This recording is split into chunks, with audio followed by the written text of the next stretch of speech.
Dr. Samra, I just thought I would bring you in on the line here. I know we haven't formally introduced you, but this might be an opportunity to bring you in. I know this is your area of expertise, and I'm sure you have lots to share with us tonight.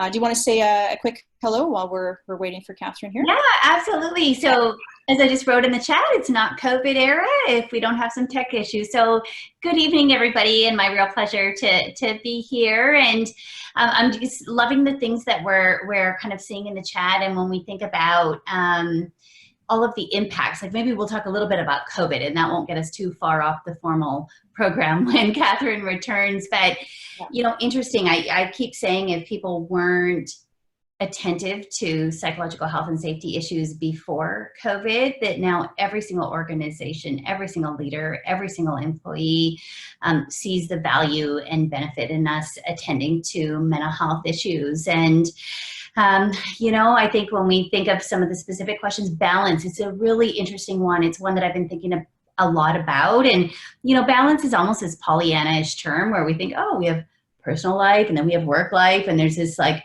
line that we think is between the two. And it's really, I mean, the two worlds have collided, haven't they, over the last couple of months in terms of, you know, work-life integration. And I often say, let's not think about balance so much, but let's think of work-life harmony. And when we think about harmony, it's, you know, like an orchestra that's kind of operating in this beautiful way. And now more than ever, I think we have a real imperative, like all the pluses that come along with working from home, right? Reduced commute time, reduced dress up time, reduced all of these things that we really love and appreciate. But the problem with that is we don't have the break that the kind of lines between work and life used to give us, right? So if we left work and go to work and, you know, by the time you come home, you have this finite kind of separation, whether it's the commute, whether it's the rituals of getting to work and coming home from work. And so although there are some very nice flex things that come along with working from home, what we're starting to see is things like rates of burnout are actually probably likely going to increase. And the reason is we're not getting that pause from our work life and the same way from our personal life. So all day we're competing with both of them. And I think it actually makes it more critically important for our work environments to be thinking about ways that we can really enhance that harmony and really work to give, you know, I think of flexibility and control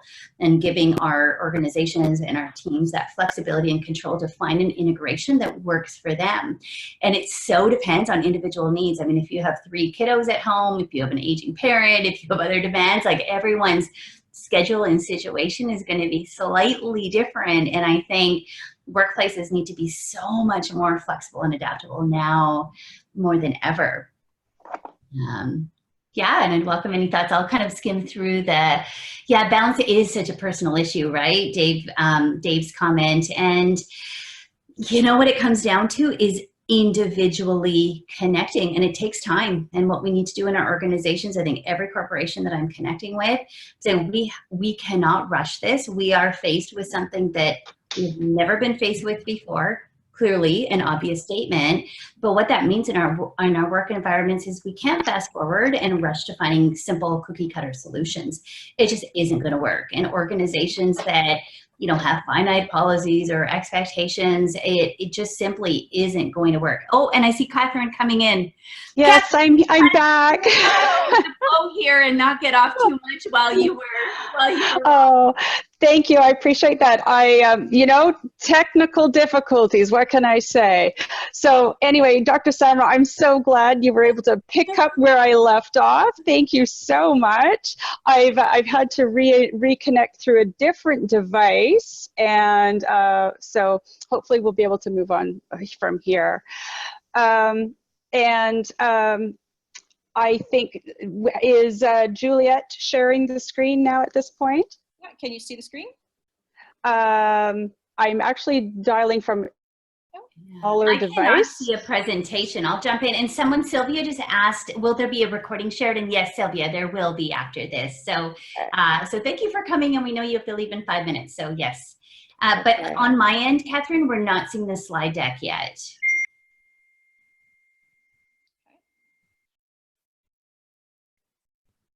Give me 1 second here.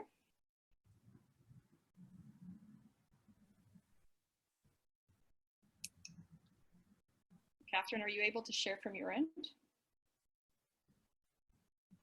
Are you able to share the slide deck, Juliet? For some reason, it's not showing up, but okay. So do you want me to try on my end as well? Because I think that would be helpful. All right. Oh, geez. Sorry about all these technical difficulties. You know what? That's just what happens. You jumped out there, Catherine, or got kicked out by Zoom. I said, it's not COVID era if we're not having some tech issues. There we go. Yeah, exactly. Now, the problem is it's not quite in full view mode. I don't think I have it downloaded that way, but if this works, I'm happy to let you tell me when to keep on going forward, Catherine. Sure. Why don't we, that works for me. So when anyway, you were gone, I have to say, we talked about flexibility and adaptability being key. So we're being flexible and adaptable right now. Wonderful. Yeah, well, that's what we need to do. Exactly. So Dr. Samra, I wanted to circle back and formally introduce you to everybody. And I have to say, I'm so thrilled that you're here to share your knowledge of the standard and the resources. And I want to just acknowledge that you are a national thought leader on issues relating to psychological health, wellness, and resilience. And you're a highly regarded expert in psychological health and safety. And over the past 2 decades, I want to recognize that you've been involved in numerous national initiatives that have contributed to policy change in Canada, and that you're a founding and ongoing member of the CSA Technical Committee that developed the National Standard of Canada for Psychological Health and Safety in the Workplace. And we're going to be exploring many of these resources over the course of our webinar today. So welcome, and thank you for being flexible and adaptable. And we really look forward to checking out some of these resources. So the first one here is the standard, and I just want to acknowledge this is the first of its kind in the world, and it is shaping policy development at the international level. And I'm curious if you can tell us, what would you like for people to know about the standard from their perspective as consultants and leaders of perhaps local businesses and organizations? Yeah, great question. So again, hello everybody, and my real pleasure to be here. And so, you know, I think we saw most people kind of have some awareness of the standard, and you know, maybe have heard of it but don't know that much about it. And if we go back into history, so I've been a practicing psychologist for almost 20 years, and most of my career I've been heavily involved in workplace mental health work. And since I'm going to date myself here, but we go back to 2006, and that's really when I got involved in research and policy related work that ultimately culminated in the development of a standard. And as Catherine mentioned, it's not only the first standard of its kind in Canada, but it's the first in the world. And this is a big deal. It's a big deal because when we think about fabulous workplaces, which is such a fantastic way to describe, you know, ultimately what we all want to be in and are endeavoring for, there hasn't been a lot of guidance. And so what has happened is we have this kind of nebulous construct, and what the standard has really done is it's articulated from a research end, from a legal end, concretely the elements that we know from a research and legal end are very closely tied to good psychological health. And so a few things. One is it gives a frame, and it gives a concerted frame that you know, allows us to know what to do and how to approach things. So I'd say that's one of the best things. The other thing is I often think about kind of that carrot and the stick, right, with organizations. In some organizations we have the informed, passionate person that says, you know, all hands on deck, we're really excited to work on creating a great work environment. And those are the easy ones, right? Because we can go into those environments and we're just helping them. But the reality is a lot of organizations will say, oh, you know, this mental health thing, this psychological health thing, I'm not sure. I've got a business to run, I'm busy, we're this, we're that. And they go on, and it's almost like this luxury. And the beauty of and that's the stick part of the carrot and stick element of the CSA, is it's now a standard. And so CSA standards, they're that stamp that we see on fridges and freezers, right? That big C and SA. So we see them in stamps everywhere. They provide best practices that we kind of have to adhere to. And it's a voluntary standard, as CSA standards are. But as I often say, voluntary is like your wife told you it's voluntary. It'll eventually catch up with you. And so the beauty of it is it gives you this kind of authority to be able to reference. And so when we have the naysayers that say, oh, this doesn't matter, I don't care about this, or I'm not that interested, or we don't have time, to be able to have that weight of saying there's a CSA standard is wonderful. And I guess a third key element that I'd say is it truly is win-win. Like this, it's not just about happy employees. That definitely is we know people are psychologically, not just psychologically, but physically healthier. We know things like incidents of injuries and illnesses and grievances are lower within work environments, but every drop of data will tell us it's win-win for the organization. And so things like customer ratings, client ratings, satisfaction, retention, recruitment, all of these important riders that organizations need are enhanced with the standard. Thank you so much. And this leads into the next question, actually, which is, given our current context, especially of COVID-19 and the economic downturn of our global economy, how important is it going to be for organizations to support the health and well-being of their employees? Yeah, my goodness. I mean, I keep saying that if people didn't believe in psychological health of employees or psychological health and safety in the work environments before COVID, every single organization is seeing the impacts. And, here we are dealing with a global pandemic, which is a physical health issue, as we all know. But isn't the impact on every single one of us stress more than anything? And I would say every single organization that I've been speaking to in the last 2 months, every single person, I mean, never mind employee, every single person, it's the psychological health impacts that are far outweighing this. And I don't by any means mean to negate the tremendous impacts and casualties and tragedy that's going to come along with COVID from a physical standpoint. But I would say, the World Health Organization, which now we all know about, if we didn't know about it before, we all know about who the World Health Organization is. I used to, for many, many years, say, the World Health Organization estimates that by 2020, mental health issues will be the leading cause of worldwide disability. And in 2017, I started to say, World Health Organization now says depression, which is a proxy term for mental health issues, is the leading cause of worldwide disability. And we have already seen, some data just came out last week, Canadian data, rates of depression are doubled since COVID, rates of anxiety have quadrupled, and there's been a 25% increase in drinking, the most common self-medication for mental health issues. So the answer there is it's extremely relevant. And now when we're in this age of uncertainty and unpredictability, and it's here to stay for a while. So despite the openings that we're starting to see, it is here by all conservative estimates for at least 1.5 years or 2 years. And the best thing that we can do is try and find ways that we can enhance our organizational cultures and create healthy and safe work environments. Thank you. I'm going to move on now to the resources based on the standard. And I have to say, as I was, when I first came across these, I was absolutely blown away by the resources and the extent of the support for organizations interested in enhancing workplace psychological health and safety. There is so much information and there are so many resources and tools that are available. And I have to acknowledge, when I first explored, I was overwhelmed by the volume of resources and tools. And I'm wondering if you can comment from your experience working with organizational clients, what approach do you recommend to minimize that feeling of overwhelm, which I'm sure I'm not the only one to experience?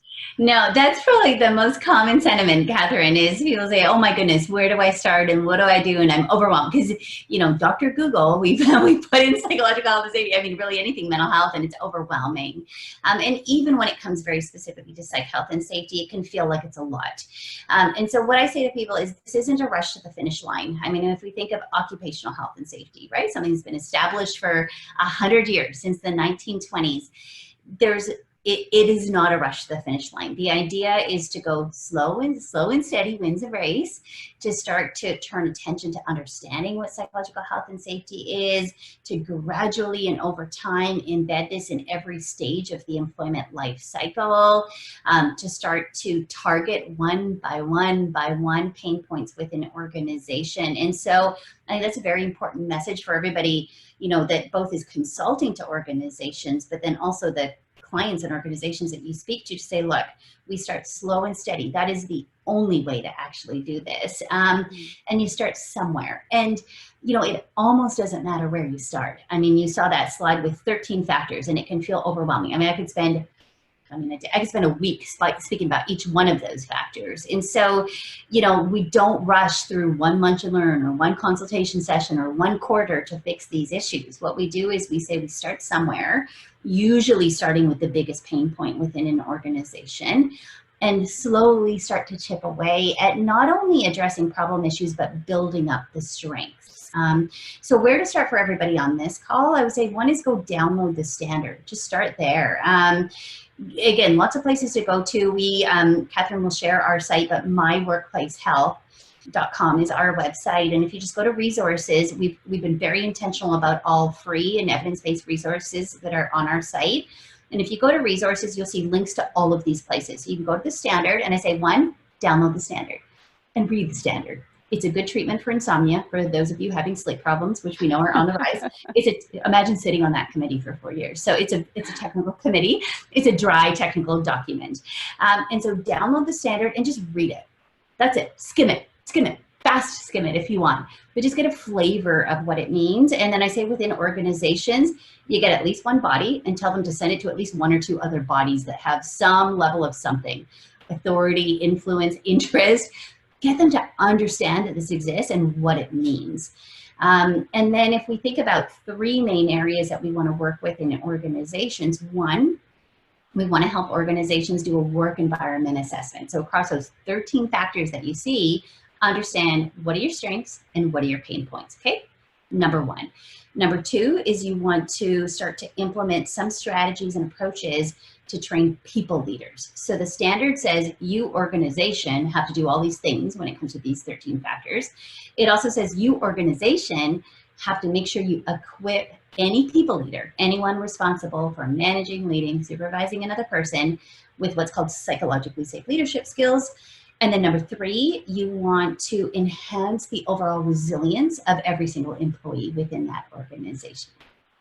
Yeah, thank you so much. So work environment assessments, supporting the people leaders and equipping those people leaders and then the staff as well with resilience capability for sure. Given the time that we have available this evening, we're going to touch on the three resources, including the Assembling the Pieces. That's the toolkit, the implementation guide. I keep calling it the toolkit. I know it's the implementation guide. We're going to look at Guarding Minds at Work, which is a suite of resources for assessment and evaluation. And then we'll also look at facilitation support within the workplace strategies for mental health. So on the presentation, and we will share this out after where people can find the links to these resources. Dr. Samra, I'd like if you could walk us through the main components, if you don't mind, of the Assembling the Pieces. Yeah, absolutely. So the standard, you want to download that. So that's from the CSA site. Again, you can kind of link to that through our site. So you download the standard, and what Assembling the Pieces does is it helps dismantle the standard. So it gives a lay-friendly way of understanding what the heck does this big policy document mean, and how do we go through and implement it. And so this is really the practical resource and guide that will let you take that technical document and it goes through each of the stages. And so there's a number of stages. There's planning, getting commitment, right? Like any initiative within an organization, it walks you through how to do that. The next step is doing an assessment, right? And an assessment can be a big A assessment, as in surveys and input, and you can do a full meal deal where you involve employees and do one-to-one interviews, but you can also do what I call small A assessment. You know, if it's a small owner-operated company or a small kind of lean, I mean, small business is our most common business, you could sit down with someone, a leader, the CEO, HR, and be able to spend half a day going through and doing an organizational review across those 13 factors without running anything like a survey. That's kind of the lean, mean approach to doing an assessment. It will then walk you through how to think about planning out action. So once you do an assessment, you get a sense across those 13 domains, what are pain points and what are strengths. And what the implementation guide will help you do is think, okay, how do you then plan? How do you kind of plan about what implementation would be? So if, for example, an organization has weaknesses in leadership and expectations, it'll walk you through and say, okay, so here's where you go and here's what you do to try and plan out some initiative. It then walks you through how you implement action, right? So that's the next step. So you evaluate, you assess, you plan, and then it gets you to say, okay, how do we implement an action that might have benefit? And then it walks you through how to evaluate, because of course it's not one time only. It's not that you just go in and do something. What you want to do is really say, is this having the intended outcomes that we want within our organization? So this is a very great supplement to the standard. Yeah, and what we'll get to the slide a little bit later, but just that whole process is really an action research, an action learning process, and that for me is just absolutely what resonated from a perspective of an OD practitioner. It's really not just implementing something and walking away, but really understanding what the needs are, trying something, giving it a test, evaluating it, and co-creating. That's the other thing I really picked up with, was the opportunity to almost to use the resources to have choice with the resources that we use with the client, and to be able to really co-create that experience with them. So let's move on to the next couple of slides actually show those chapters, and we'll just skim through those because we've already touched on that. The additional Catherine guide, we're going with the fly, just so everybody knows. Catherine and I literally just met tonight, so we haven't rehearsed, so please be forgiving. That's okay, but you're absolutely. But yeah, so here we go, like building the foundation, right? There's things that you don't have to reinvent any wheel here. There are so many resources for everybody, that there's checklists, FAQs. Like, this is a really great training resource. Helps you can read the components here, helps you figure out, in collaboration with the organization, what are their objectives, how do we implement, and it kind of links. It's a nice little guide that gives you a link to kind of everything else that you might need. Absolutely. I did see in the chat there's somebody is asking about if we'll have opportunity for questions. I'm just wondering if this would be a good opportunity for us to just pause briefly if folks have any questions specifically about the standard or the assembling the pieces. Mm-hmm. And as we're doing that, Catherine, because I'm now sharing, I can't see the chat, unfortunately. So.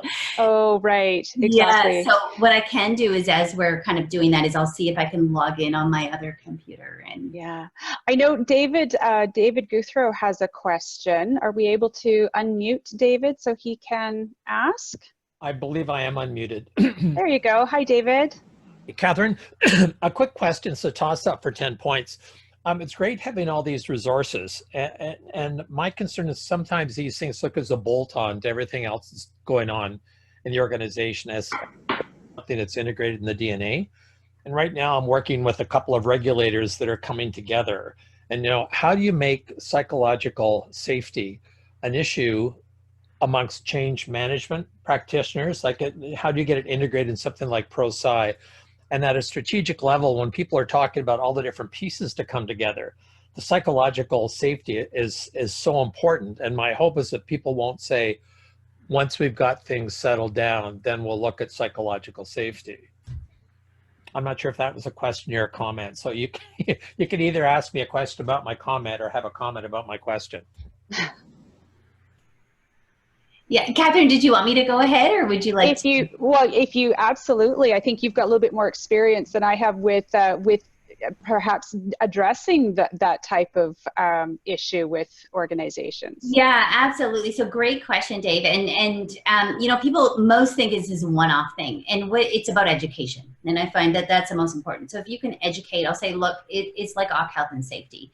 We don't think of this as a separate area or separate something. We embed it in every single stage of the employment life cycle. And by what I'm meaning by that is we think all the way from the way our job ads are written, to the way our interviews are done, to the way our onboarding, you know, our hiring, our onboarding, our initial kind of orientation, all the way to exit interview, that we want to think of this as something that isn't a separate one-off, but it just becomes part of every other process. And it's a very new construct, because I think most people, when they think about mental health in the workplace, they think of the individual employee, right? They think of the person that's dealing with depression or anxiety and how do we support them. That is actually only one of 13 factors, psychological support.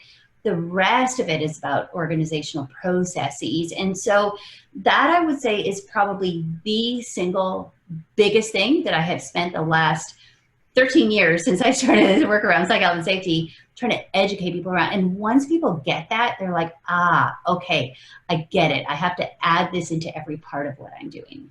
Well, and, you know, I was just listening to a webinar with Amy Edmondson at the Neuro Leadership Institute, and you know, what's the level of the organization where the greatest impact is going to be? Because sometimes if it's human resources, depend upon where they're positioned in the organization, that may not be the best place. So it's almost like has to be a COO or a CEO buy-in to say, this is actually, you know, and perhaps even a governance issue. Mm-hmm. Right? From a sustainability standpoint, it's absolutely critical. You're absolutely right. I mean, that top-down leadership, it'll fail. Like, it'll fully fail. And so you can have a very well-meaning, involved, passionate HR, which is usually actually, I mean, our most common group that takes this on is HR for obvious reasons, human behavior.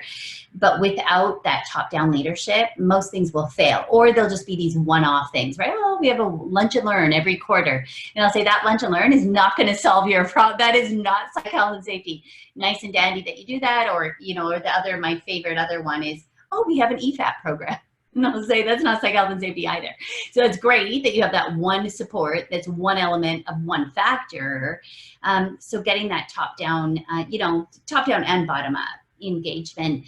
For organizations that have union is a real strong advocate of this standard. They love it because it's worker oriented. And so that can be a real strong advocacy body within unionized environments.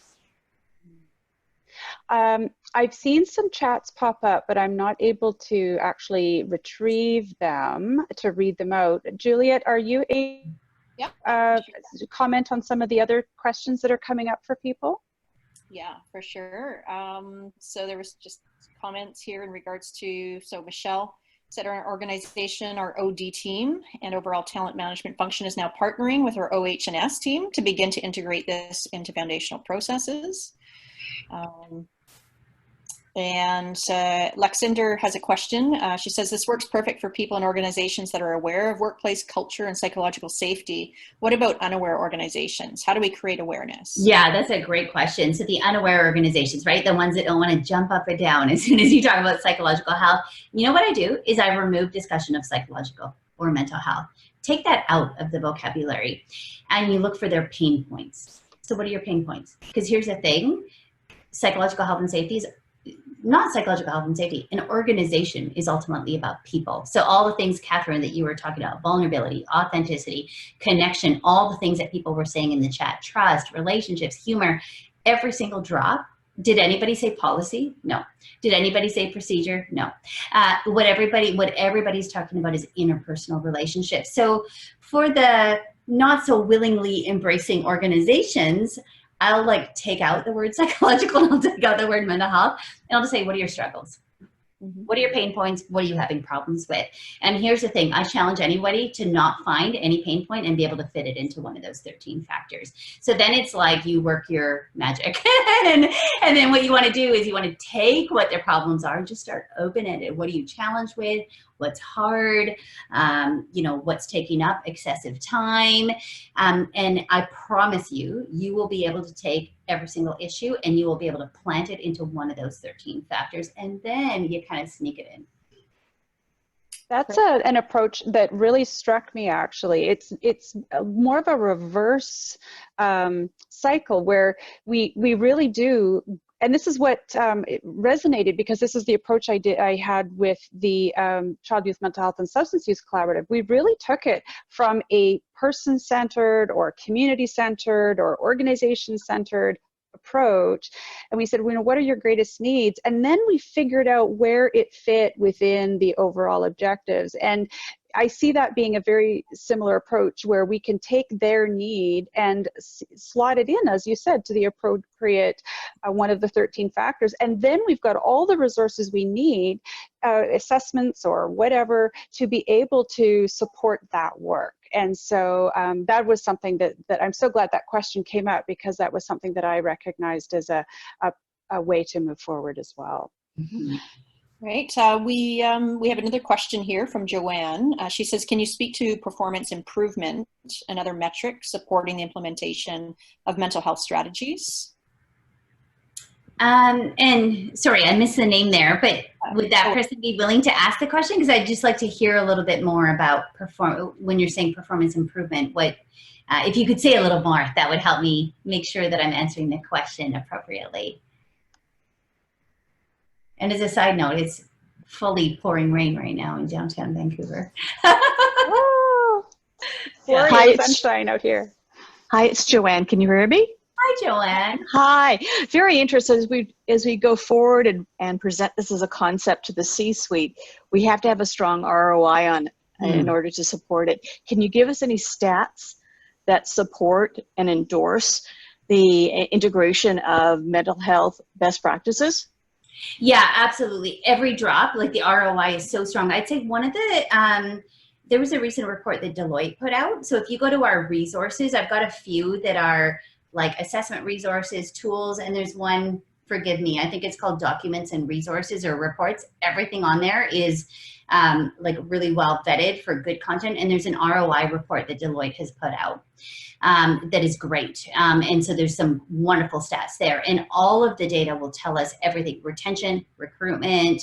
I mean, you know, things like engagement. Sometimes people don't care about that so much. But as soon as we talk about things like retention and recruitment, illnesses, injuries, accidents. I mean, they're very hard data, and every amount of data will tell us that it's pro psychological health and safety. So the business case is very, very strong. So I would both encourage you to get that Deloitte report, which came out recently. Also go to the Workplace Strategies for Mental Health site, the one that's listed on the page here. We've also got that linked on our site, and they've got a whole, whole breadth of so many resources around psychological health and safety. Another resource that we don't have linked here, but it's the American Psychological Association. They have forgive me, I think it's Workplace Mental. I won't say the site right now because I mix all these up at some point, but I could get it to you, Catherine. It'll be linked on our site somewhere. They've got a whole bunch of case studies, and they're US based, but they'll have case studies of groups that'll say, when we're working on psychological health and safety, the positive metrics that they're seeing. So the data is very persuasive to organizations. So things like absenteeism, and we look at mental health, I mean, there's absenteeism being not at work, but then presenteeism, which is actually the bigger impact of mental health issues that are unaddressed, which is being at work but not being at work, right? And so that productivity impact is, we know that those two indices are enhanced. The one thing that we will see higher costs on, which is not a bad thing, is benefits utilization. So, I've gone into organizations where they're very proud, our uptake of, right, EPAP or this, they'll tell me it's very low, and they're all very proud that it's very low. And I'll say, well, it's not a good thing. Because if we look at prevalence, if we know that every single year, 1 out of 5 of us, so that's going to be about 10 or 15 of us on this call tonight, every year we're going to deal with depression or anxiety. That what you actually want is, that's the one rider you want to be up. You want people to use your benefits and resources, because that's going to be helpful. So what I'd like to do is, we're starting to touch on some of the other things that we've got in the presentation, and we just skim through some of the slides if you don't mind. We don't have to touch on everything, but we will be providing links on Guarding Minds at Work.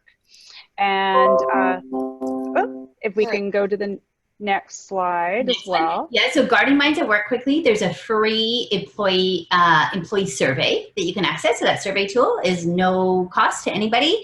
It will help you run a survey. It takes about 15 to 20 minutes for people to complete, and you get a beautiful little risk report that's printed out that gives you a nice summary. So that's a great resource to access. This is just very quickly some screen grabs from Guarding Minds at Work. We'll just flip through these. Catherine, you tell me when you want me to slow down here. Well, just wanted to give people a sense of what they could look for when they do go online, where they can find some of these. And there's so much there that's helpful. We've got a couple of websites here. One is the My Workplace Health, where, as you were saying, Dr. Samra, that there's all sorts of loads of resources available through there, as well as the workplace strategies for mental health.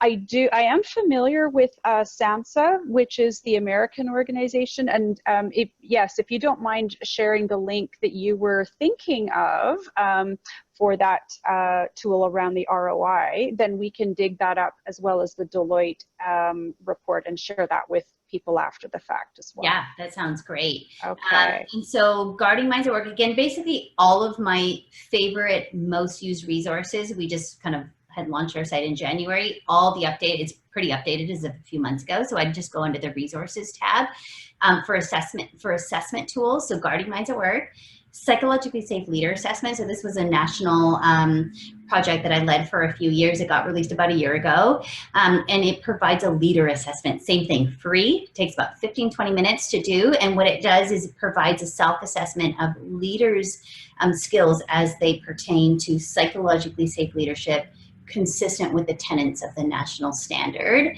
So that's a great resource. There's both assessment report and then a whole bunch of action resources. Again, all free, all public domain. The Workplace Strategies site. So Workplace Strategies for Mental Health is an initiative of Great West Life, now Canada Life. I don't have anything to do with them, just so you know, directly, but I've been their main research consultant for the last 15 years for all the stuff around psychological health and safety. And so their site has a plethora of resources when it comes to psychological health and safety, all the way from like videos that you could play during presentations. There's slide decks that you can download that will help you be able to create a presentation around psychological health and safety. There's implementation resources around the standard. It's a bit of a beast, their site. There's a lot that's in there, but I would really encourage people to go check out this site. And every drop of it is, again, free, public domain, evidence-based. Yes. And this is the one of the resources, the Wellness Dividend, which I found to be very helpful to speak to the business bottom line. And we've got the URL doesn't show up there at the moment because it's blue, but we will be sharing that out with folks after. And this document, in addition to the Deloitte document, does speak about the ROI of various initiatives, the cost of absenteeism, the cost of presenteeism, and the value of engagement initiatives. And it does also provide some fairly recent case studies, which I found to be really helpful, just to give some actual numbers from, depending, gives a sense of scale at an organizational perspective. I'm wondering if there's any comment you may have, Dr. Samra, in terms of this document or any others we've already talked about, some of the others that come up for you as well. Yeah, this specific one I'm not familiar with, the Wellness Dividend, but here's the thing, it's interesting because so often I get asked, we need to, someone needs stats to go talk to a higher up usually. And I will tell you, this is what I immerse my life in. Rarely do I ever get to having to dive into ROI. It's much more about understanding what's your resistance.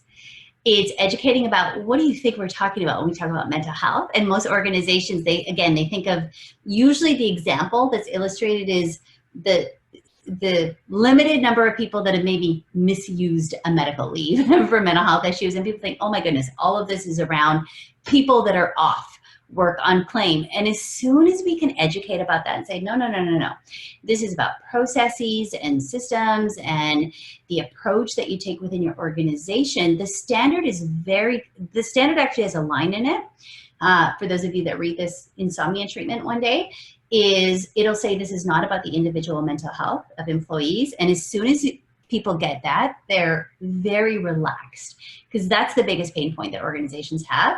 And number two, it's very explicit. It'll say this is about factors that are within the domain of control of an employer.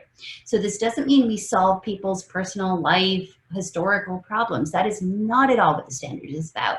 It is very explicitly about things that an organization can have control over. And I will tell you, I'm trying to think, I don't think there's been one single time where I've had to put into an RFP or a proposal or a report the details on ROI ever. And and I've been doing this my entire career. And so it's a big thing that we feel like we need to educate people on. But when we actually get down to it, I find what's more helpful is to understand what's the resistance. So when someone says, oh, we're not sure we have time for this, I'll say, tell me why. And I just listen.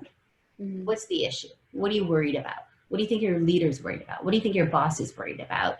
And then again, if we go back to what are the pain points, and if we can find a link, and as soon as we can say it's not about individual mental health, and it's only about things that you can control, everyone's stress level goes down a tad. Absolutely, and that's, again, we're talking about the organizational, whether it's organizational structures or practices or leadership, or, these are all the kinds of things that contribute to healthy organizations. And the OD community, that's what we do. We contribute to healthy, vibrant organizations. And so for me, this is just there's so much alignment here. Just wanted to summarize, we've touched on the factors that foster fabulous workplaces. We've reviewed the 13 factors of psychological health and safety. I'd really like, we've talked about publicly available tools and resources, and I'd really like to be able to give people a chance for some reflection.